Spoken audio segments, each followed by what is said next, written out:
नमः संस्कृताय मित्रों। इसके पहले वाले वीडियो में हम लोगों ने बिहार बोर्ड क्लास 10th का संस्कृत का पाठ्य पुस्तक पढ़ा था।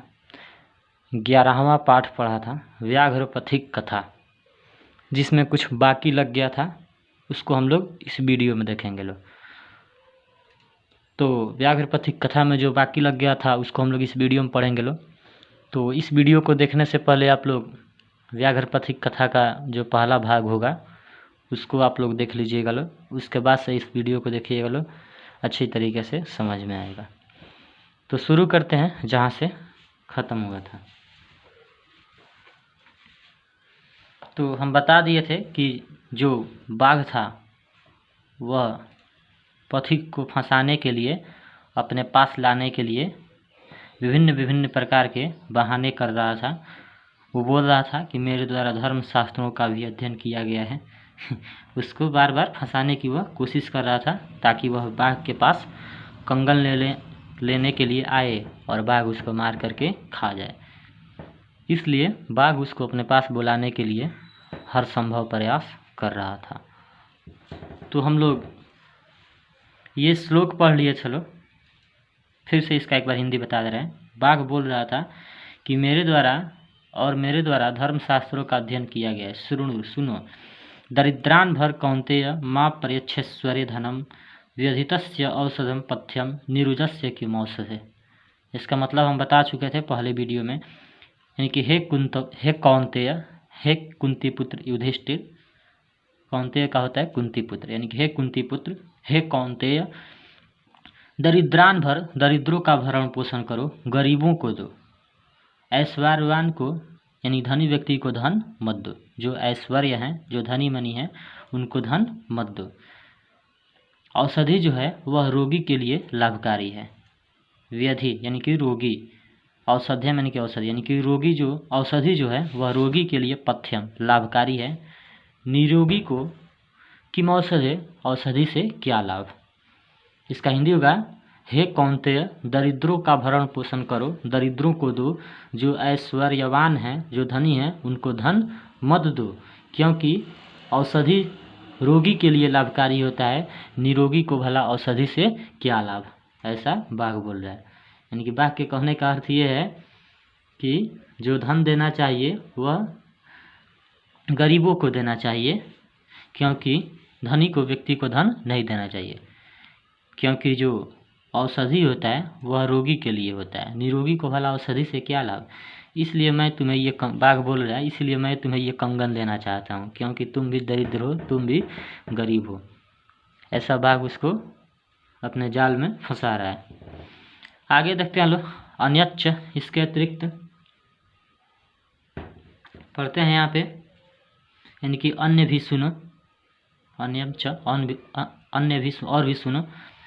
दातव्यमिति यद्दानम दीयते अनुपकारिणे देशे काले च पात्रे च तद्दानम सात्विकम विदुः।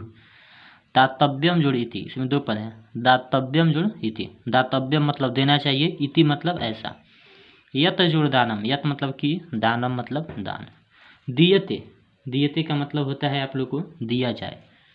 अनुपकारिणे, इसमें दो पद है, दीयते जुड़ अनुपकारिणे। अनुपकारिणे का मतलब होता है, अनुपकारिणे का मतलब होता है जिससे उपकार नहीं कराया जाए, यानी कि वैसा व्यक्ति जिससे उपकार नहीं कराया जाए।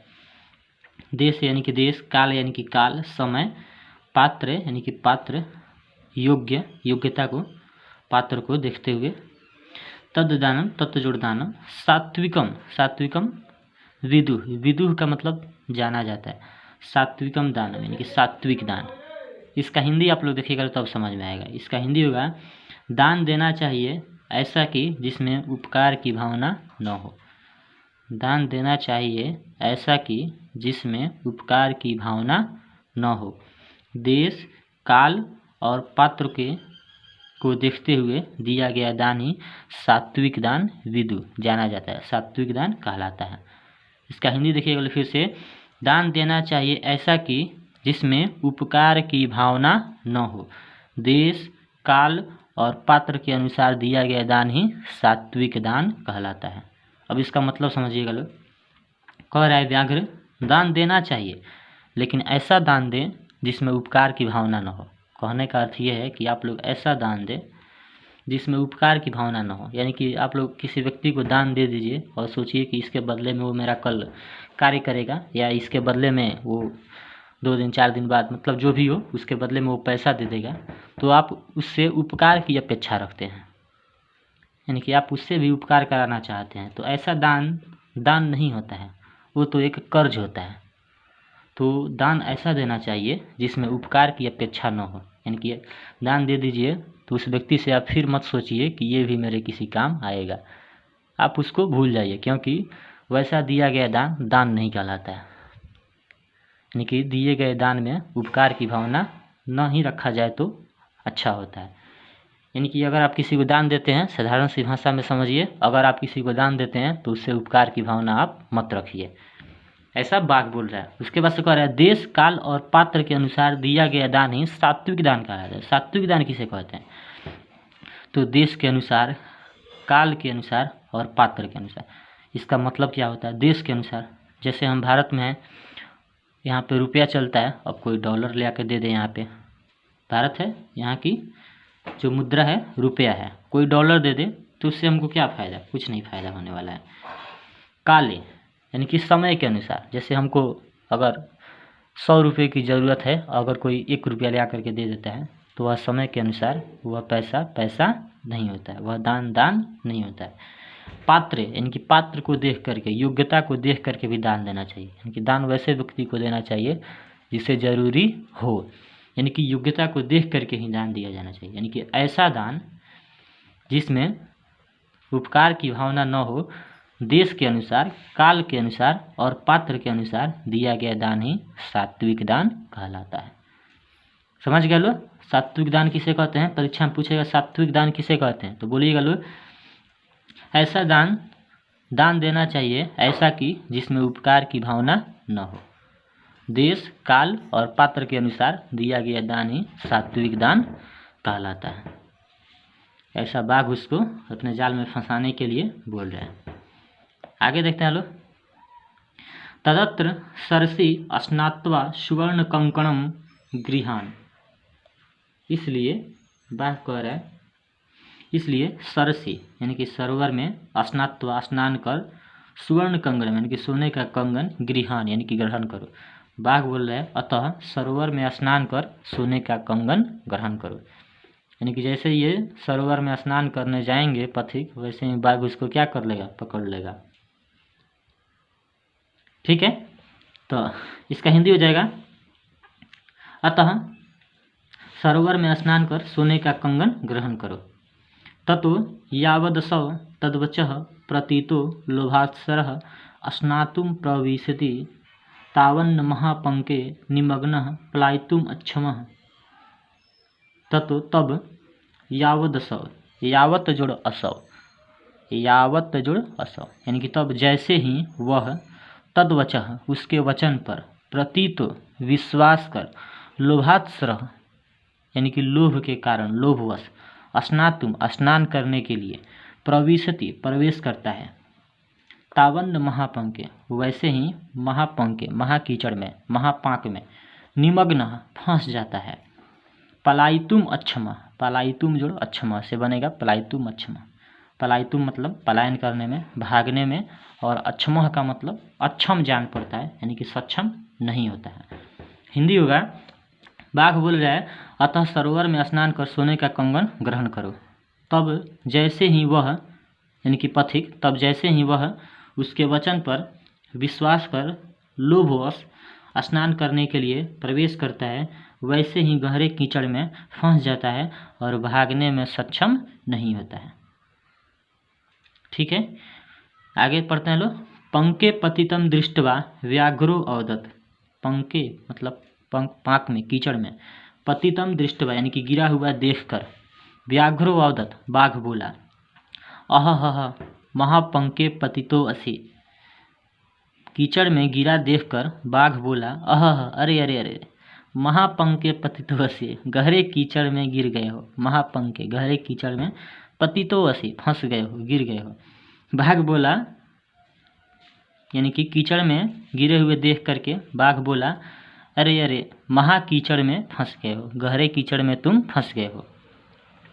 अतस्त्वाम अहम मुत्थापयामि, अतः मैं तुम्हें निकालता हूँ। बाघ बोल रहा है तुम गहरे कीचड़ में फंस गए हो, अरे अरे गहरे कीचड़ में फंस गए हो, मैं तुम्हें उठाता हूँ, मैं तुम्हें निकालता हूँ। ठीक है। इत्युक्त्वा ऐसा कहकर शनैः शनैः रूपगम्य तेन व्याघ्रेण धृतः सः पान्थो अचिन्तयत्। इसका मतलब होगा पाक में गिरे हुए, कीचड़ में गिरे हुए देख करके बाघ बोला, अरे तुम गहरे कीचड़ में फंस गए हो, मैं तुम्हें निकालता हूँ, मैं तुम्हें कीचड़ से निकालता हूँ।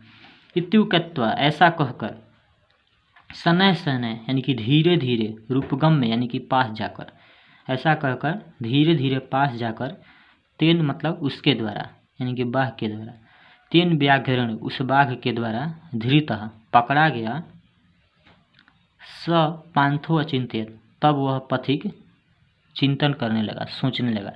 यानी कि जब वह पथिक बाघ के द्वारा पकड़ा गया तब वह पथिक क्या करने लगा, सोचने लगा। क्या सोचने लगा देखिएगा लोग। तो सबसे पहले इसका हिंदी बता दे रहे हैं फिर से एक बार, यानी कि तब सरोवर में स्नान कर सोने का कंगन ग्रहण करो, तब जैसे ही उसके वचन पर विश्वास कर लोभ के वश स्नान करने के लिए प्रवेश करता है, वैसे ही महाकीचड़ में फंस जाता है और भागने में संभव नहीं होता है। गहरे कीचड़ में गिरे देख करके बाघ बोला, अरे तुम गहरे कीचड़ में फंस गए हो, अतः मैं तुम्हें उठाता हूँ, मैं तुम्हें निकालता हूँ। ऐसा कह करके धीरे धीरे पास जाकर उसके द्वारा, उस बाघ के द्वारा पथिक पकड़ा गया और पथिक सोचने लगा। यानी कि ऐसा कह करके धीरे धीरे पास जा करके उस बाघ के द्वारा धृतः पकड़ा गया और पथिक सोचने लगा। जब पथिक पकड़ा गया तो वह सोचने लगा। क्या सोचने लगा देखते हैं लोग। औसेन्द्रिय चित्तानाम हस्ति स्नानमिव क्रिया दुर्भगाभरण प्रायो ज्ञानम भारः क्रियाम बिना। औसेन्द्रिय चित्तानाम, इसका अर्थ होगा जिसकी इंद्रियां एवं मन अपने वश में न हो। अवश्य जोड़े इंद्रिय चित्तानाम, यानी कि जिसकी इंद्रियां और मन अपने वश में नहीं हो। इंद्रियां जानते हैं लोग आप लोग, 5 इंद्रियां होती हैं, त्वचा, आँख, कान, नाक और जिह्वा यानी कि जीभ। त्वचा, आँख, कान, नाक और जीभ, ये 5 इंद्रियां होती हैं। जिस भी व्यक्ति को ये अपने इंद्रियों पर कंट्रोल नहीं होता है, काबू नहीं होता है, वह बार बार संकटों में फंस जाता है। हस्ती स्नान में यानी कि हाथी के स्नान के जैसा, इसका मतलब होगा हाथी के स्नान के जैसा क्रिया। दुर्भगाभरण प्रायो का मतलब होता है वैसी स्त्री जिसका आभूषण व्यर्थ हो, यानी वैसी स्त्री जिसका पति नहीं हो और जिसका आभूषण क्या हो, व्यर्थ हो। यानी कि जिस स्त्री का पति नहीं होता है उसका आभूषण व्यर्थ होता है, वह आभूषणों को नहीं पहनती है। ज्ञानम भार, ज्ञान भार है, बोझ के समान है। क्रियाम बिना यानी कि क्रिया के बिना, व्यवहार के बिना। इस श्लोक का अर्थ देखिएगा लोग। इस श्लोक का अर्थ होगा जिसकी इंद्रियां और मन अपने वश में नहीं है, जिसकी क्रिया हाथी के स्नान के समान है। यानी कि जिसकी इंद्रियां और मन अपने वश में नहीं है, जिसकी क्रिया हाथी के स्नान के समान है, जिसकी क्रिया हाथी के स्नान के समान है, ठीक उसी प्रकार क्रिया के बिना ज्ञान भार स्वरूप है, बोझ स्वरूप है। और ठीक उसी प्रकार जिस स्त्री को उसके पति ने छोड़ दिया है उसका आभूषण भी व्यर्थ है, यानी कि बांझ स्त्री का आभूषण भी व्यर्थ है। कहने का अर्थ ये है कि जिसकी इंद्रियां और मन अपने वश में नहीं हो और जिसकी क्रिया, जिसका कार्य किसके समान हो, हाथी के स्नान के समान हो। यानी कि जैसे हाथी स्नान करता है और करने के फलस्वरूप धूल और कीचड़ को उठा करके ठीक अपने ऊपर फेंक लेता हो। यानी कि जिसकी इंद्रियां अपने वश में नहीं हो, जिसका मन अपने वश में नहीं हो और जिसका स्नान, जिसकी क्रिया जो है हाथी के स्नान के समान हो। यानी कि हाथी नहाता है और नहाने के फलस्वरूप कीचड़ और धूल मिट्टी को तुरंत अपने ऊपर फेंक लेता है। उसके बाद से कह रहा है क्रिया के बिना जो ज्ञान है वह बोझ स्वरूप है, भार स्वरूप है। यानी कि क्रिया के बिना जो ज्ञान है वह किस स्वरूप होता है? बोझ के स्वरूप होता है, भार के स्वरूप होता है। कहने का अर्थ यह है कि अगर आपके पास किसी व्यक्ति के पास ज्ञान है और उसका प्रयोग वह नहीं करता है पढ़ाने में, ठीक है, तो उसका ज्ञान भी धीरे धीरे भूलता जाएगा। और उसके बाद से कह रहा है बंध्या स्त्री का, यानी कि वैसी स्त्री जिसका पति नहीं हो, उसका आभूषण भी व्यर्थ होता है। यानी कि वैसी स्त्रियों के लिए आभूषण का कोई उपयोग नहीं होता है, कोई महत्व नहीं होता है।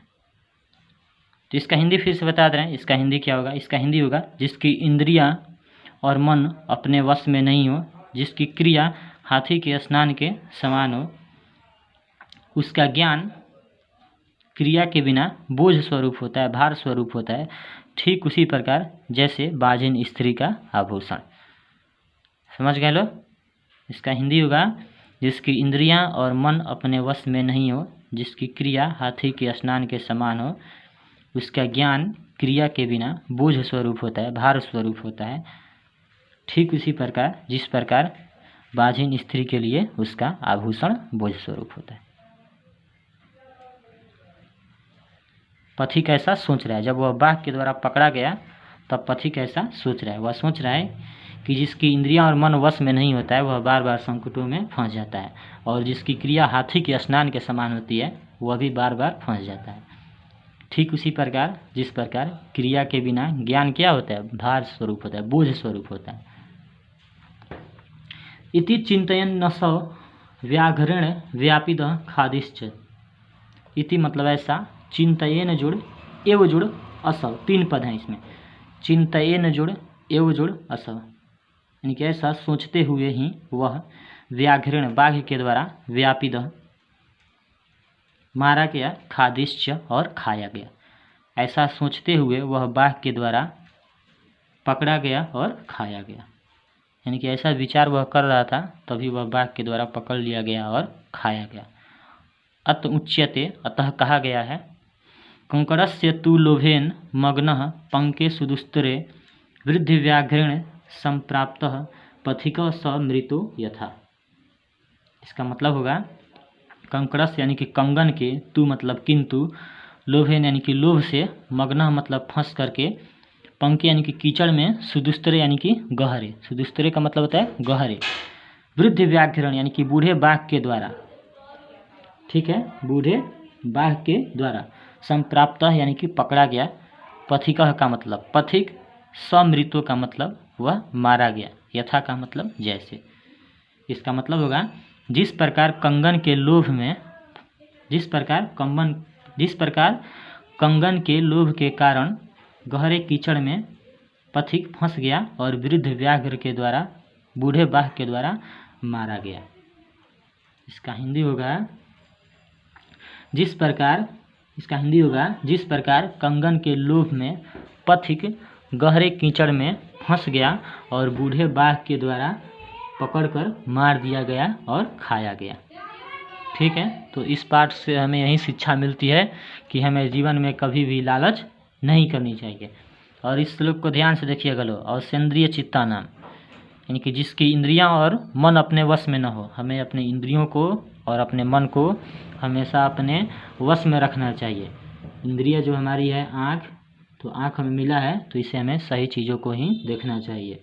इंद्रियां हमारी कान है भी, तो कान से हमें अच्छी बातों को ही सुनना चाहिए। नाक है तो नाक से अच्छी चीज़ों को ही सूंघना चाहिए, गलत चीज़ों को कभी नहीं सूंघना चाहिए। जीभ है तो उससे अच्छी चीज़ों का ही स्वाद लेना चाहिए, गलत चीज़ों का स्वाद नहीं लेना चाहिए। यानी कि इंद्रियों को अपने वश में ही रखना चाहिए। जो व्यक्ति अपने इंद्रियों को वश में नहीं रखता है वह बार बार संकटों में फंसता है। ठीक है, तो इसको आप लोग, इसका हिंदी बता देना फिर से एक बार। जिस प्रकार कंगन के लोभ के वश पथिक गहरे कीचड़ में फंस गया और बूढ़े बाघ के द्वारा मारा गया। अगले वीडियो में हम लोग 12वां पाठ पढ़ेंगे लोग।